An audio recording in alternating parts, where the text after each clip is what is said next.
In less than 4 weeks, we will be in the year 2025. And like I said in an earlier video, if you are gonna wait with making your plan until December 31st, you're not gonna be able to stick to that plan because you have one slip up and you give up. However, if you have your plan ready for some weeks in advance, you can start to gain some mental momentum. And in that case, a single slip up is not gonna derail you from what you had envisioned for yourself. Now, instead of teaching you some quirky little morning habit that is somehow gonna change your life, I wanna talk about something a lot more foundational. Because if you're an INTP, you can likely see through the trends and the nonsense of the modern world and realize that true change is always something profound and holistic and not just about a little morning 5-minute habit. And so who else could I turn to but Stephen Covey and his book, The 7 Habits of Highly Effective People. Because in that book, everything is principle based. That's the entire premises of the book. So I'm not exactly sure what he did to write that book, but I'm pretty sure he mentioned reading over 500 books, from ancient books to books from the 60s, 70s, 80s. I think the book was written somewhere in the 90s. So like for the time, the more recent business books or management books or whatever. And he compiled that into 7 habits that he found were like the 7 habits you need. And I'm gonna get into the first 2 habits in this video. And I'm gonna apply those 2 habits to the INTP situation specifically.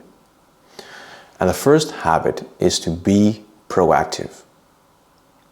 And this is all based on principles of personal vision. And it starts out with one of my favorite quotes. I know of no more encouraging fact than the unquestionable ability of man to elevate his life by conscious endeavor. That's a quote from Henry David Thoreau. And so what he explains in this chapter is that there are various ways of explaining human behavior, and determinism is one of them. And there are these 3 subcategories of determinism that explain human behavior, right? And so the first one is genetic determinism. So you inherit things from the generations before you. The second thing is psychic determinism. So this is like nature versus nurture, right? Genetic determinism is nature, psychic determination is nurture. So it's about how you were raised, it's about your upbringing, your childhood experiences, how you dealt with them, your relationship with your parents. And it basically says that you are programmed by a combination of instinct and training. And the third form is emotional determinism.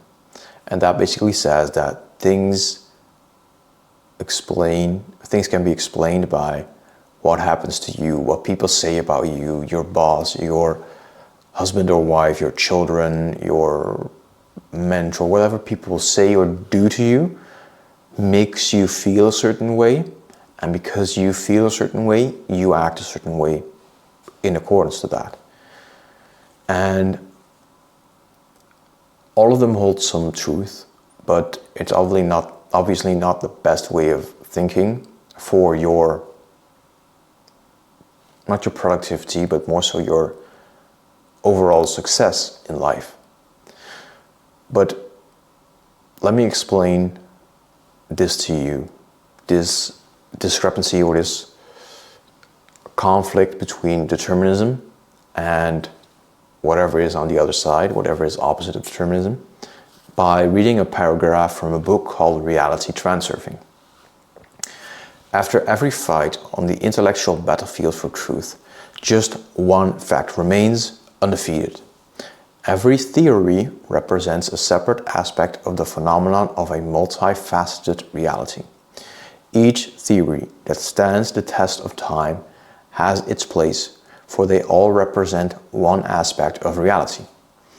If you decide that fate is something predestined that you cannot personally change, then this is how it will be. In effect, you are voluntarily giving yourself to the will of others, becoming like a small boat floating at the mercy of the waves. If, however, you decide that you can create your own destiny, then you will consciously take responsibility for everything that happens in your life, battling against the waves in an attempt to sail your little boat. You may have noticed that whatever you choose is always manifested. What you choose is what you get. Whatever worldview you choose to believe in, the truth of that worldview will always be on your side, and others will argue with you because they too are right. Unquote. And that may be kind of difficult to accept for the also rational INTPs that we are. But yes, to a degree, every person has their own truth. I think I'll make a video about this in the future because obviously there's nuance to that. But as the writer of Reality Transurfing, Vadim Zeeland, describes, there's multiple truths, right? Genetic determinism is true, but so is emotional determinism, so is psychic determinism, and so is your ability to overrule any type of determinism and use your free will. And I'm gonna get into that. Because humans have these multiple qualities or capacities that animals, all other animals, don't have. And that means that human potential is so much greater, and that explains why we have come to where we are, right? And there's 4 of these. And the first one is self-awareness. Self-awareness is the first one because it is like a catalyst towards the other ones, right? We know that any problem solving starts with awareness. So awareness is key. Quote from the book: "Because of the unique human capacity of self-awareness, we can examine our paradigms to determine whether they are reality or principle-based, or if they are a functioning of conditioning and conditions." That conditioning and conditions is the determinism, right? The conditions affect you, whether that is genetic conditions or emotional conditions or psychic and upbringing conditions. It affects you, yes, but when you become self-aware, which is likely not a problem for an INTP, we can examine our paradigms to determine whether they are reality or principle-based or if they are deterministic. The second quality is imagination. The N in INTP stands for intuitive, but intuitive is almost synonymous to imaginative. As INTPs, we see myriad ways in which any situation can be dealt with. Then we have conscience. That's the third quality. Quote, "We have conscience, a deep inner awareness of right and wrong, of the principles that govern our behavior, and a sense of the degree to which our thoughts and actions are in harmony with them." And we have independent will, the ability to act based on our self-awareness, free of all other influences. Unquote. So just to recap, self-awareness, imagination, conscience, and independent will. And so yes, things have happened to you that you didn't have any control over, but you still have the choice of letting that determine your life for you, or you determining your life, right? Of stepping up, rolling up your sleeves, and taking control. And this is basically what the fixed mindset versus growth mindset is all about. It's not about what is true. It's about what you choose to believe is true. It's about the fact that people with a growth mindset simply live better lives because of the fact that they choose a growth mindset. And if you choose a fixed mindset, you'll have, statistically or on average, a worse life than people with a growth mindset. And I think growth mindset is very interesting, so I'll make a video about that in the future. But for now, I want to take a look at this little table to highlight the differences between reactive perception or language and proactive language. So reactive language is you saying things like, there's nothing I can do. That's just the way I am. That's a big problem, I think, for INTPs. When people had dived into what it means to be an INTP, people tell themselves, oh, I'm just a procrastinator because I'm an INTP. And they stop trying to improve, basically. Oh, he makes me so mad. She annoys me so much. I can't do that. I must do this. If only this were the situation, then I would be able to, right? Whereas proactive language is saying things like, let's look at our alternatives. Let's look at our options. I can choose a different approach. I control my own feelings. I choose this. I prefer that. I will do this. That's very different from each other. Quote, remember, being proactive is the first habit for a reason. You cannot practice any of the other habits until you first decide that you are in charge, unquote. Being proactive basically comes down to two things: taking responsibility and taking initiative. And responsibility is usually not an issue for INTPs because they are quite objective, rational, so they can be honest with themselves. And I don't think INTPs struggle blaming themselves. In fact, they may do it too much. They might do it so much that they are impairing their ability to take initiative because they are almost shaming themselves, and shame, we know, leads to procrastination, or at least inaction. Because when you believe that you are fundamentally wrong, you believe that everything that comes out of you is also wrong. And so why would you create anything? Why would you say anything? Why would you do anything if you, from deep down inside, are wrong? That's the distinguishment between shame and guilt. Shame is I am wrong. Guilt is I did something wrong. And I think a lot of INTPs might have shame, and so they don't take initiative. And this chapter ends off with a quote by Samuel Johnson. Quote, the fountain of content must spring up in the mind, and he who hath so little knowledge of human nature as to seek happiness by changing anything but his own disposition will waste his life in fruitless efforts and multiply the grief he proposes to remove. So let's just sum this all up for INTPs.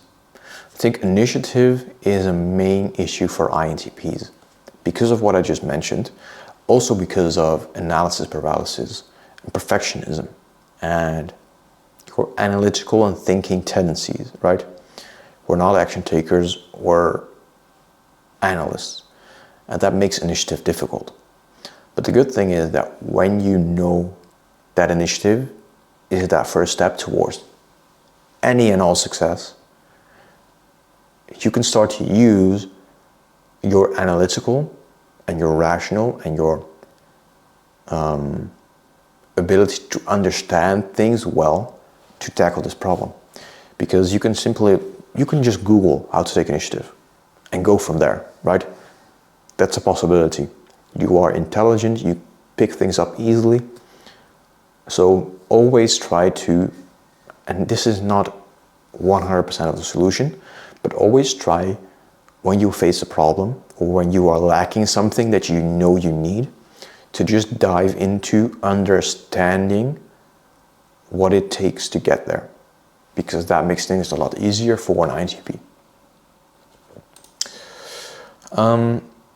Also, what I want to mention specifically regarding INTPs and being proactive is that you tell yourself, I am an INTP, so I'm very analytical. And I know I just did it myself by saying, you're an INTP, you're very analytical, you're not an action taker. But don't stay stuck in that. Don't tell yourself how much you suck at taking action. It's not the case. You have a preference and a tendency to be analytical rather than an action taker. But when you tell yourself that you are somehow bad at something, that you can't do something, you're gonna stay stuck. And so be aware of that. Again, awareness is step number one to dealing with any problem. Then I want to get into those 4 qualities that humans have. Self-awareness, imagination, conscientiousness or conscience, and independent will. Especially those first 3, I think, are very much so covered by INTPs. We have imagination, we have NE parent, we have self-awareness, like being an introvert and a thinker likely means you have self-awareness. And conscience, moral values is also not really an issue. Independent will can be, right? So again, that's your area of focus if you want to improve. So this is basically all about a choice. I don't really care if my genes affect me in any way. I don't even really care if my upbringing affects me in any way. I don't care if people make me feel a certain way by saying mean things or saying nice things. I'm grounded. I decide, or I know from deep down inside who I am and what I'm not and what I want to achieve, etc. And I know I am an INTP, but despite all of that, I still choose to be proactive. So it's about a choice. Roll up your sleeves or waste away. It's a bit harsh, but basically what it comes down to. So that is habit 1. Habit 2 is beginning with the end in mind.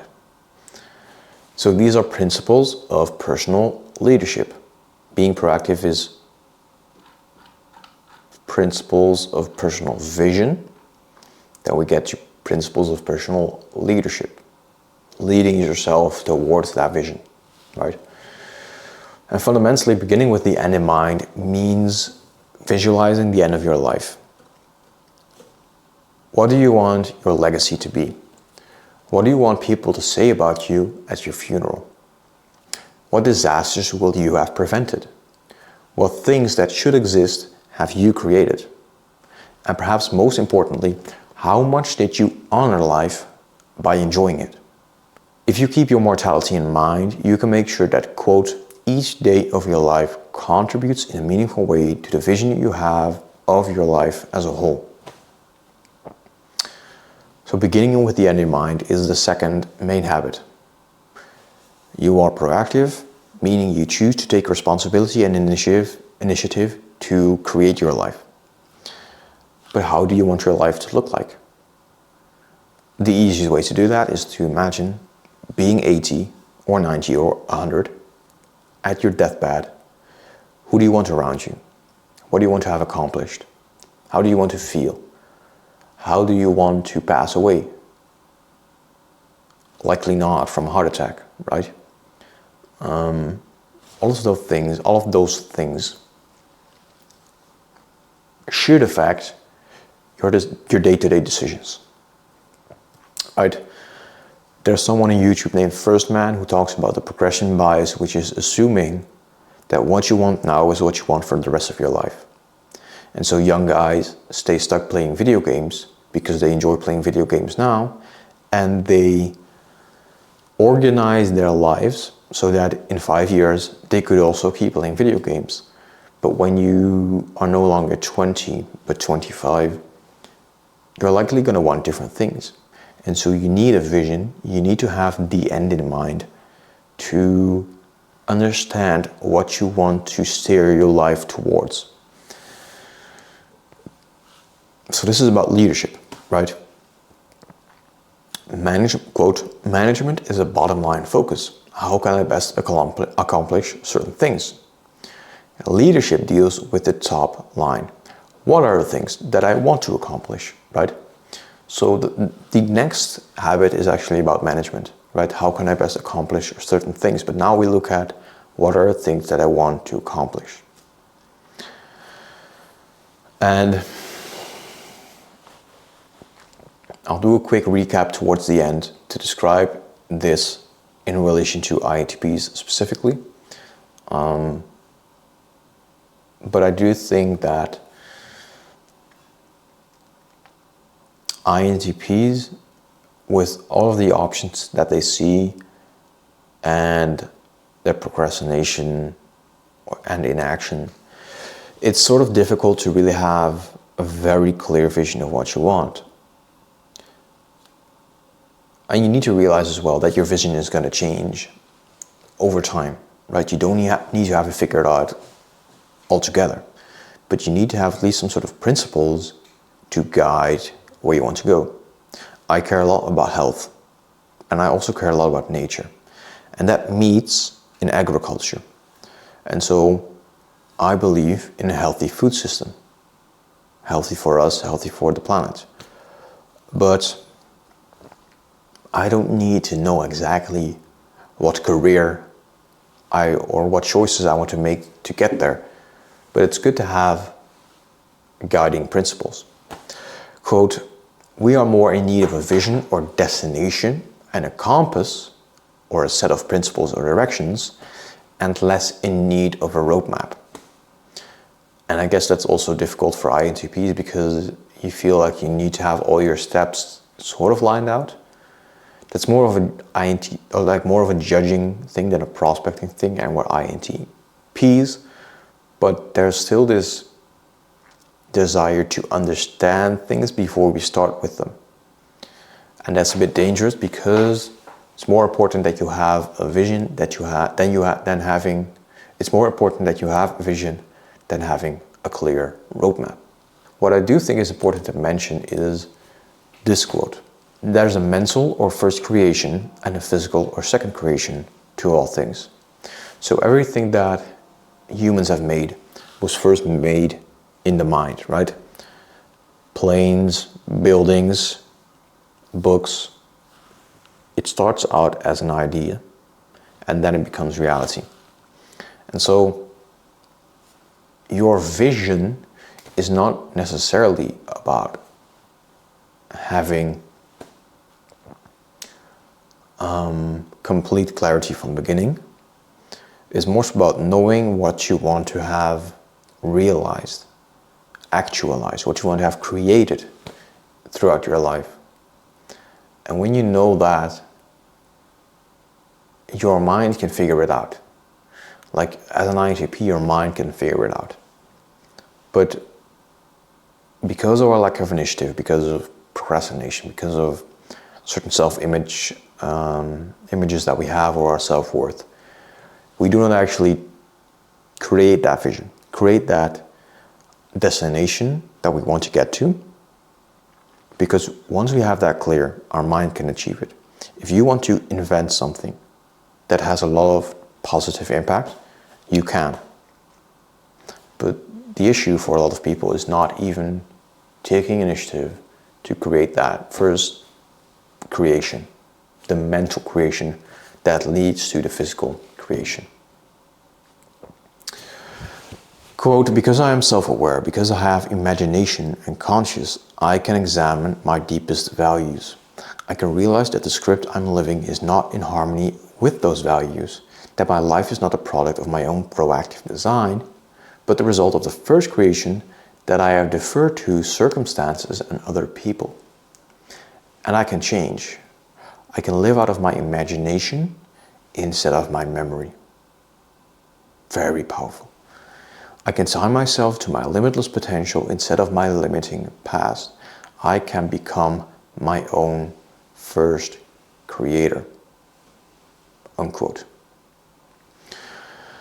So let's get into how we can actually effectively begin with the end in mind. There's different ways of going about this. You can call it a philosophy, like a personal philosophy or a creed or whatever. But quote, "It focuses on what you want to be, character, and to do, contributions and achievement, and on the values or principles on which being and doing are based." So, what is this saying? You need a personal mission. That's what the book recommends, a personal mission statement. Or you could have, instead of a mission, you could have a vision. You could have an anti-vision, which is usually where it's only helpful in the beginning, because ultimately you don't just want to not do certain things, you want to do certain things. But an anti-vision is a great place to start. Or a eulogy, so a speech that someone else would have at your funeral.